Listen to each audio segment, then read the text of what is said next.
adeega bulshada mudane maxamuud macalin yaxye oo ay weheliyaan gudoomiyaha gobolka banaadir iyo agaasimaha waxbarashada ayaa maanta xariga ka jaray laba dugsi oo kala ah macalin jaamac iyo 21 November halkaas oo in muddo ah ay ka socdeen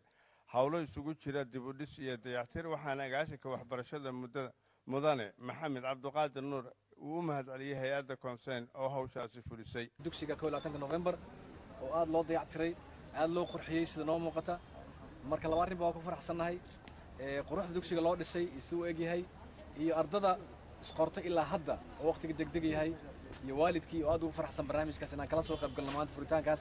aad aan ugu faraxsan gudoomiyaha gobolka banaadir maxamuud axmed nuur tazan oo ugu horreyntii ka hadlay munaasabadaasi iskuuladaasi xariga looga jaray ayaa sheegay in caruurta Soomaaliyeed oo dhibaatada wax ku baranaya ay had iyo jeer ka wanaagsan yihiin ardada kale ee dalalka Ingiriiska oo kale iskuulka nasiib baad u yeelateen marka hawl wadaag nasiib bay u yeelatay adinkaana nasiib u sii yeeshay caa'ilooyinka halkaan degan arrinta la idinka rabo waalidiinta waxa weeye arrinta waalidiinta laga rabo waxa weeye ilmahaagii dib ha uga dhigin ilmaha kale wax kasta hadday kugu yar yihiin wax yari hadday jirto xataa ilmaha iskoolka gee gabdhahana ha ka reebin oo gabdhaha hormaraan iskoolka gabdhaha hadhihin guriga ii jooga hadhihin gabdhaha hadhihin oo jikada ila kariya hadhihin gabdhaha waxbarashada u dira intaasi kadib ayaa wasiir ku-xigeenka wasaaradda horumarinta adeega bulshada maxamuud macalin yaxye ayaa ku dheeraaday ka hadalka qorshe wasaaradda ay ku horumarinayso nidaamka waxbarasho ee dalka runtii waa farxad weyn bay inoo tahay maanta in muxuu ahaayo aan ka soo qayb galno maanida furnay iskuulkan cusub 21 November marka taas ayada waxaan u arkaynaa fursad guul u soo hoyitay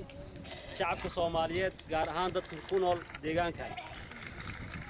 iyo fursad kale u soo hoyitay dawladdeena Soomaaliyeed khaasatan wasaaradda waxbarashada oo runtii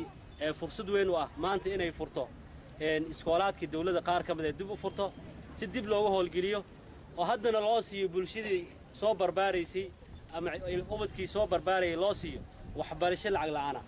haddii shalay lagu wareersanaa uma awood darre ay jirtay oo aan la karin in lacag lagu bixiyo maanta ilaahay fadligiis waxaan jaanis u haysanaa waxbarasho iskuulkan hadda la dhigan doono waxa lacaga laga marrabo bulshada dhinaca kale munaasabada lagu maamusay maalinta macalinka Soomaaliyeed uuna soo qaban qaabiyeen agaasika waxbarashada ayaa maanta lagu qabtay magaalada Muqdisho waxaana munaasabadaasi dadkii ka hadlay kamid ahaa Dr. Maxamed Xaaji oo kamid ahaa macallimiinta lagu casuumay xafladaasi isagoo sheegay in ahmiyad gaar ah ay u leedahay maanta oo kale maalinta macalinka Soomaaliyeed macallimiinta waxa maqaan ugu filan ama macallin waxa sharaf iyo maamuus ugu filan inay tahay macallinimadu shaqadii ambiyada Ilaahay uu soo diray oo ay qabanayeen shaqadii rususha inay tahay marka ruuxii macallin noqdana inuu yahay ruux dhaxlay maqaamkii iyo shaqadii ambiyadu ay hayeen nabiga macallin buu ahaa aayado quraan oo dhowr ah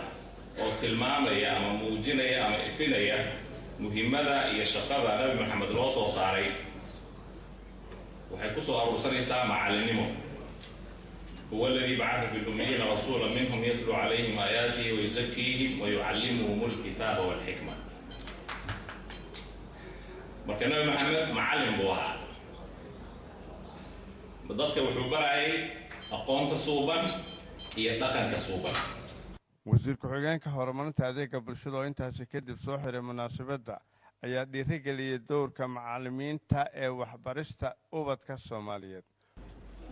marka maanta inaan u fadhino inaan xusno macallimiinta maalinka macallinta in la xuso oo runtii macallimiinta ay ku weynaadaan nufuusta bulshada waa wax aan laga maarmin weeyaan